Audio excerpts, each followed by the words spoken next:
The movie starts at a construction site where a successful contractor named Clint enters his office and makes a telephone call to his beautiful wife, Joanna. He tells his wife that he feels sad as she is leaving for the weekend, but he will get off work early to see her off, but we notice the wife seems annoyed by this. Clint is next shown tending to a visitor, while Joanna, back home, takes a parcel out of the mailbox, while a dog continuously barks in the background. The scene shifts to show Clint driving down a road when he is stopped by a sheriff. Sam, the local sheriff, approaches Clint and asks if he would be interested in going fishing with him. Clint gives an open and honest assent, responding that since Joanna is gone for the weekend, he has a free spot available. The sheriff then lets him go, and Clint immediately heads home. As soon as he arrives home, he opens the door for his dog, Duke, who has been yelping since nobody lets him out of his crate. Joanna doesn't appear to be very pleased to see Clint there, and she confirms that she has received his message. She also has to leave early because she has an appointment with a doctor. Interestingly,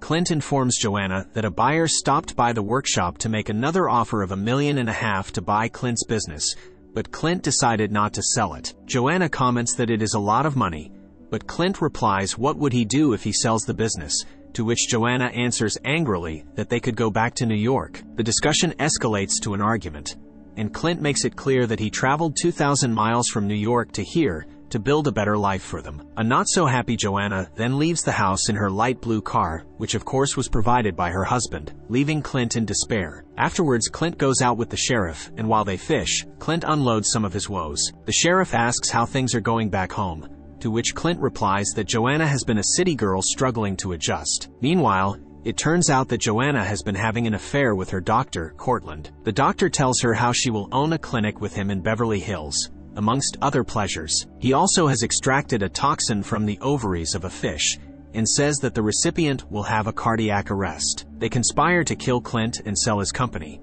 and Cortland convinces Joanna to put it in Clint's food to kill him and make sure that he takes all of it. When Joanna gets back to her house, she starts emptying her purse looking for the poison when the bottle spills and starts leaking. She hides the poison in the laundry basket, and we can see that it is leaking inside. After Clint gets home later, he sees Joanna preparing a steak for him and tells Joanna he'll be out in his home workshop for a while. Stressed by the noise from workshop, Joanna begins remembering about the poison she had hidden earlier. She goes to the trash and retrieves the bottle of poison, which she ultimately decides to add to the wine. However, Clint suddenly shows up and brings the 2 glasses of wine to the dinner table. Joanna sits and watches Clint as he eats, worried about what might happen if she drinks from the wrong glass.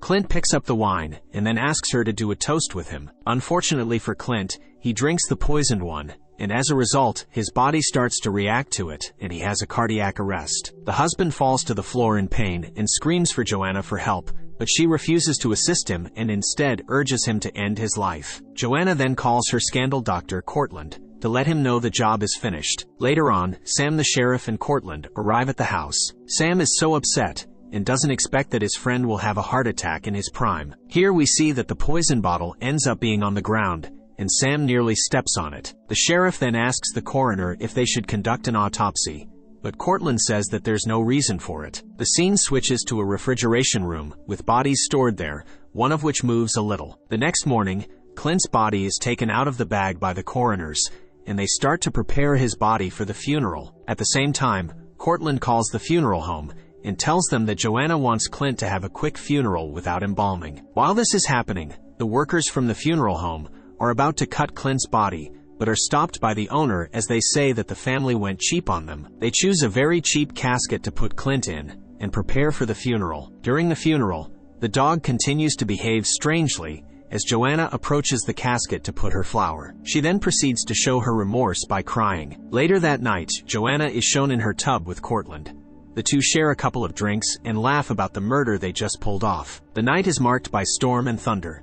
Duke the dog begins to bark wildly looking for his owner. This annoys Joanna, who says that she has had enough of the dog and takes out a gun to shoot it. She holds a gun and breaks open the cage door with a gunshot, and as Duke runs out, she tries to shoot him but misses. Duke travels to the cemetery, makes his way to Clint's grave, and sits down next to it. But to our surprise, Clint is actually still alive underneath the coffin, and apparently, the effects of the poison have just worn off. He feels water dripping on his face and tries to get out of the casket. Panicked, Clint breaks the casket, which starts to break due to its poor quality. To our great relief, Clint is able to overcome the obstacles that stand in his way and crawls out of his grave. He is welcomed by the sight of his dog, and then starts to make his way home. The man is able to reach his front door and is still struggling to walk. He slowly makes his way to the side of the house, and to his surprise, he witnesses his wife kissing Cortland. Now that he understands everything, he waits until Cortland leaves the house before breaking the windows to his basement and entering it. Clint then tries to make his way upstairs, but he seems weak and falls down the stairs, so he decides to spend the night hiding out in the basement. The following day, Joanna meets Clint's lawyer, who provides her with information regarding important documents that Clint possesses, as well as details regarding Clint's bank account. She tells the lawyer that she is willing to sell the company for $1.5 million, with the payment due in 48 hours. Inside the basement, Clint finally wakes up and heads upstairs. He first goes to the kitchen sink and drinks some water. Then he moves to the fridge and takes something to eat since he is ravenously hungry. As he is eating, he notices his wife coming back in the car, and he hurries back to the basement, now with a gun in his hand. However, he drops the shells and has to go down the flight of stairs to grab them. He manages to load the gun and then heads on above to shoot his wife. However, the bell suddenly rings, and it turns out that the sheriff has come around to check up on Joanna. The sheriff begins to reminisce how Clint built the house with his bare hands and asks Joanna about the sales sign in front of the house, to which she replies that the place seemed small now that Clint had passed away. The sheriff and Joanna also talk about her selling the business. As Sam proceeds to head out, Cortland has just arrived to meet his so-called patient before making his way in. Upon seeing that Cortland is inside too, Clint realizes that he has just one bullet loaded, so he heads back to the basement. Meanwhile, Joanna begins to freak out over the sheriff's questions, insisting that they should leave the same night.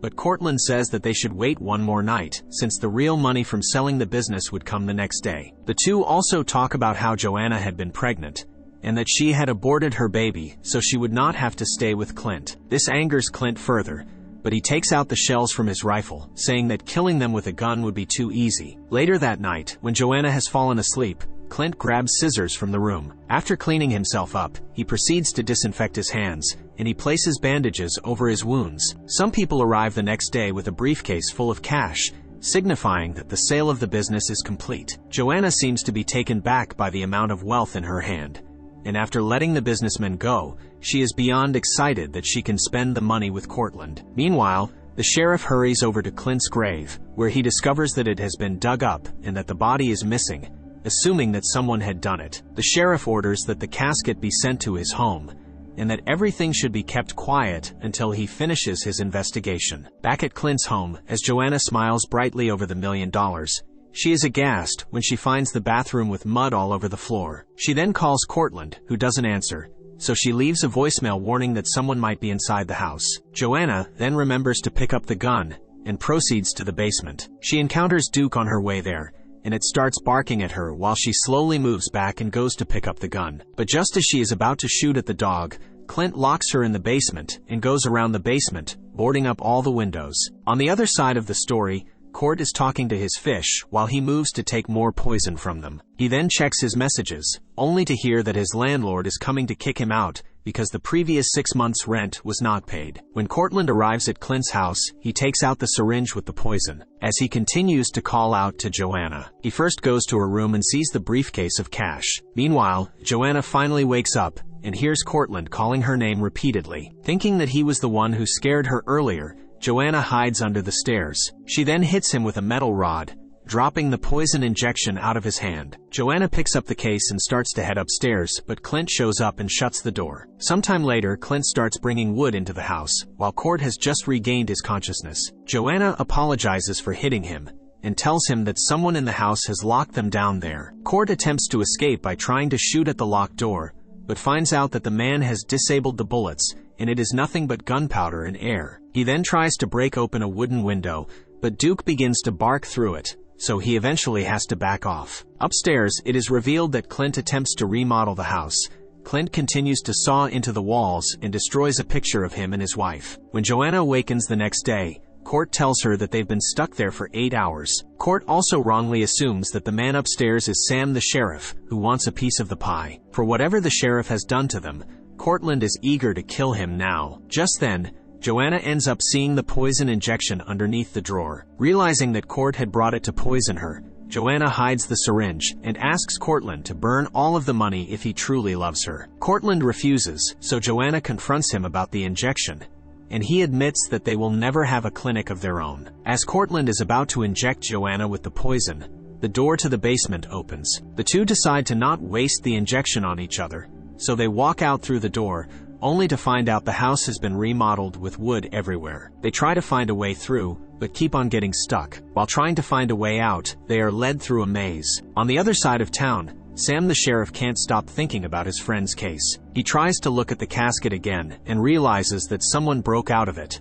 while trying to test his theory. Back at Clint's house, Joanna and Court start arguing over the crime they committed, right when a wall emerges between them, separating the two. At the end of a passage leading to an unblocked window, Cortland sees a shadowy figure. Thinking it's Sam, Cortland tries to bribe him with all the money. But then Clint reveals himself, causing Court to trip on the briefcase of money and fall on the syringe, injecting himself with the poison shortly afterwards. Joanna is trapped between Clint and a small hatch. She crawls through the hatchway along a low passage to where it suddenly dead ends, allowing Clint to shut her inside. Clint finally reveals himself to her and mentions their aborted child, asking if it was a boy or a girl. He then dumps the dead Cortland and money inside what is now a large wooden coffin and nails it shut. Up next, he proceeds to pour gasoline all over the place and uses a flare to set his house on fire. He puts the large box on his truck and doesn't forget to bring along his loyal dog. Soon after, Sam arrives at the scene, and after the fire is extinguished, no bodies are found. When Sam visits the cemetery again, he sees a man standing at Clint's filled-in grave